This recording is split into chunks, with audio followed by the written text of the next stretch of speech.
you, MC. I'm sure all of you cannot really see me from the back. Can you?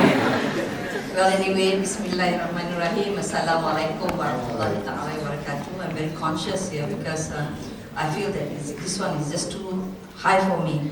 But as long as you can see me or hear me, it's okay.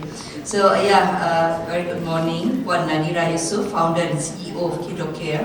This is the second program that we have together. Encik Wan Ahmad Najib, Chief Distribution Officer of FWD Takaful. Mr. Gary Fu, Head of Marketing of FWD Takaful. And Bahagia Dato Sri Dr. Ilmul Hizam Ibrahim, Director of Operations, World Trade Center, and all the caregivers. All of you are lovely caregivers and very caring people. Thank you for being here today. Syukur Alhamdulillah, I'm able to see you all again. I think this is also some of you are seeing me for the second time. Well, first of all, I'd like to thank the organizers, Kiddocare and FWD. I feel like last time they used to call JKR is PWD. So I'm very conscious when mention FWD Takaful for inviting me today to launch their new mental health platform for caregivers, that is MindCare. Actually, it was a very good start just now when I heard the two of them, two young people, two young business entrepreneurs who, when they did it there, it's not so much about what they did there, but it's the story that they have been sharing, because I feel for them. And I'd like to thank you for bringing that personal experience, because if not for the personal experience, you won't be able to really make it happen. You talk about how your mother took care of your late father and your wife taking care of the late mother, and you're taking care of, talking about the caregivers here and how you train them. Well, personally, I also had the experience, which is why when I'm in this industry, in this ministry, I started talking about, first I talked about care economy, but now the Ministry of Economy is the one that really has to look into care economy, and on my part is more about the care industry, so that it is focused on this kind of business that you all are doing. But it's not so much for business, but it is about how we can really help the nation. Because I think by now we know that, we realize that this is something that is very much in need. That's why I was listening to both of you attentively, and thank you for the sharing. So ladies and gentlemen, especially in today's fast-moving digital age, it is so easy for stress and mental strength to go unnoticed, but that is exactly the reason why digital platforms must be active in providing content such as stress management tests and exercises, as well as support group context. Just now we had the test on Najib. When he came up here, he said he was nervous, but that one is a very good and positive nervousness, because you see all the ladies and you get nervous. So that is a very good nervousness, and I'd like to applaud. I think we should give him a big round of applause, because he's nervous because of all of you ladies. You see how powerful ladies are. So Najib, I'm sure you feel for them, not so much of being nervous because of anything else, because you know they have done a great job for the country. So I applaud Kiddocare and FWD Takaful for their partnership in featuring the importance of mental wellness of caregivers on their microsite.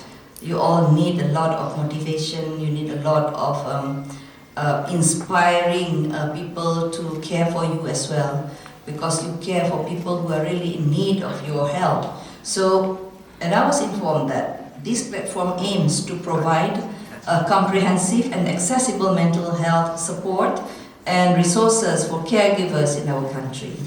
So ladies and gentlemen, caregivers are the backbone of our society, and now you all realize that it is really you all are the backbone of our society, which is why we are getting very concerned about it, especially my ministry. We're trying our very best to make sure that this will become something which is a reality in what we're going to do, how we're going to move forward with it, because, we have our plans. So, because caregivers are the ones who provide care and assistance to their family members, friends or neighbors who need help due to old age, disability, illness, or other reasons. Actually, just a bit of sharing. When my late mom, was bedridden, we try our very best to get the best of people who can help to take care of her. But it's not easy to get that. And to get trained people, it's not easy. So therefore, I like to applaud what Kiddocare is trying to do, trying to train, provide that skills to the caregivers. So yeah, we should go on. We'll try to do the best that we can to assist each other. Inshallah, as we go along, this is already late part of the year, and we hope that early next year there will be something for the care industry. And yeah, however, caregiving is not an easy task. It often involves physical, emotional, and financial challenges that can take a toll on the mental health of caregivers. Caregivers may experience stress, anxiety, depression, burnout, and isolation, which can affect their own health and happiness, as well as their ability to provide quality care. Some of you, and Najib himself had experienced, he had an autistic child, and it depends on the spectrum, but regardless of what spectrum, low or high, they need special care, and you need to be trained yourself on how you care for them. So they may also face barriers such as lack of time, information, skills, support, and other undervalued for their work. They're often undervalued for their work, so I'm sure this is how you feel. I was told that MindCare can be used to measure mind strength, an on-demand mental self-assessment tool created by FWD. The platform is accessible from anywhere at any time via any device and is made to be interactive, user-friendly, and culturally relevant. I personally advise caregivers to take this evaluation frequently, particularly if they are feeling burned out, stressed out, or overburdened. An empty cup cannot be used to pour from. That's what Ms. Nadira had been saying. So evaluate yourself and get some support. So ladies and gentlemen, the care industry of Malaysia needs an evaluation exercise. We all know that we need to recognize and value this industry, not only because it has untapped economic potentials, but because traditionally it is predominantly performed by women. That's why, as you can see, this room is, I think, almost 90% women. So if you turn your heads first, see, most of them are women. But we should thank the women for willingly doing this. You see, it doesn't mean that men cannot do it. It's just naturally women, they tend to do this kind of business because they feel. How they feel for children or for their mothers is how they feel for any other children, even though they are not their own children, because they feel for them. So therefore, we need to change this situation and create a more supportive and inclusive environment for caregivers and care recipients. We believe in the investment of policies and programs that can improve the well-being and empowerment of caregivers. We received many suggestions, such as providing fair wages, decent working conditions, and social protection for paid care workers, enhancing the quality, accessibility, and affordability of care services for care recipients, promoting the participation and representation of caregivers in decision-making and advocacy, and reducing the gender gap and the unpaid care burden on women by promoting shared responsibility and gender equality in care work. I'd like to share with you at one time, I was given 3 minutes to speak in one convention. It's a political convention. So one of the proposals from me was on unpaid care for those who are doing the work for their own family at home. So perhaps either husbands or any of the family members should contribute to this unpaid care labor, especially their sisters or their daughters or their wives. And nobody went in the whole auditorium for I think about 5,000 people. It was up there, I think. 5,000 people, nobody responded, especially the men. They did not respond. They did not want to commit what I have been proposing. I think if you throw, if there's a pin drop, you can hear the pin. You see, people dare not commit. But the thing is, they need these people, they need the service, but nobody wants to pay for them. But I'm not I'm not saying all, but I think, I was talking about what some agencies might be able to propose something.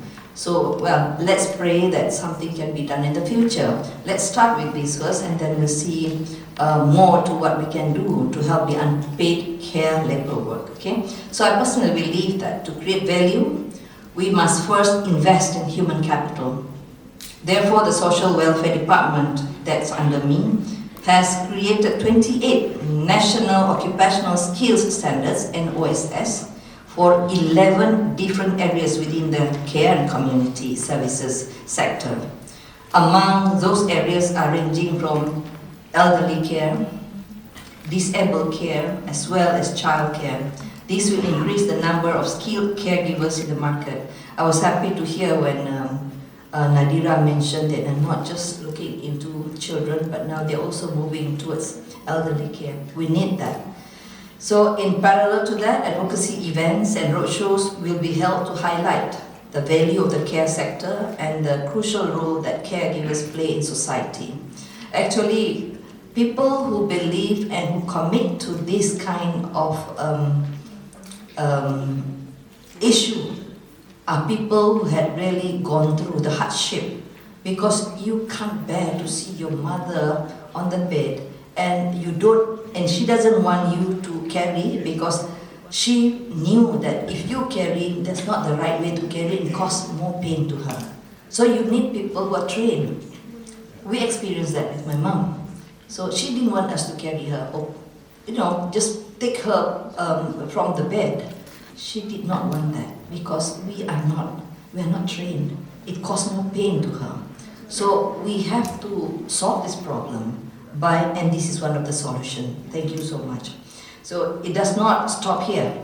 Next is to professionalize the caregivers by having proper regulations and standard, and with this, caregivers can be mobile and empower themselves from anywhere. An example I would like to give is, we have our what we call Lembaga Counsellor Malaysia, or LKM, which is a result of professionalizing counsellors. Today, LKM has more than 8,000 active counsellors, providing professional counselling services to anyone in need on various platforms. And I was informed that includes FWD Takaful. We still have a lot of work to do to develop this industry, so let us all work together for the benefit of Malaysia. So ladies and gentlemen, the care industry is not a side note to our economic narrative. It is central to the sustainability and health of our societies.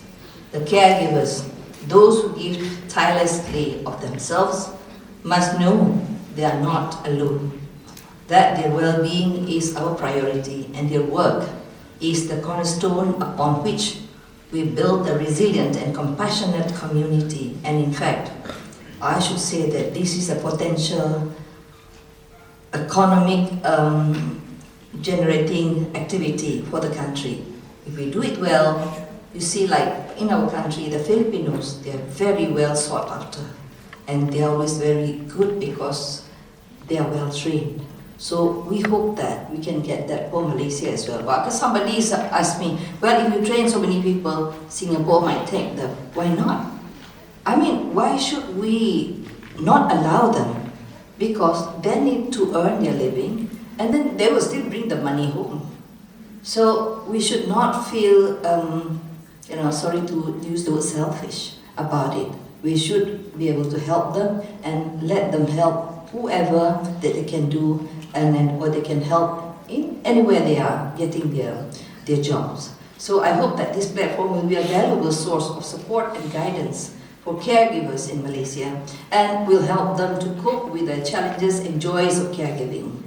I also hope that this platform will raise awareness and appreciation of the important role and contribution of caregivers in our society, and will foster a culture of care and compassion among all Malaysians. I would like to take this opportunity to thank all the partners and stakeholders who have made this platform possible, especially the caregivers who have shared their stories and feedback.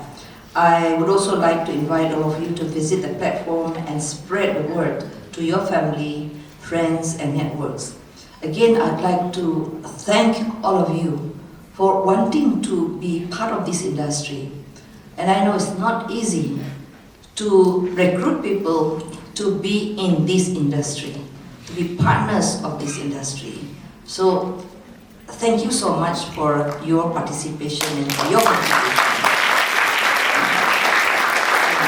So together we can make a difference in the lives of caregivers and care recipients in Malaysia. Please, you must not feel small about yourself. You should feel so high and good about yourself and so noble about what you are doing. So thank you for being here, for listening, and for caring. Together, let us ensure that those who give care receive care in equal measure. For a burden shared is a burden lightened. So thank you once again.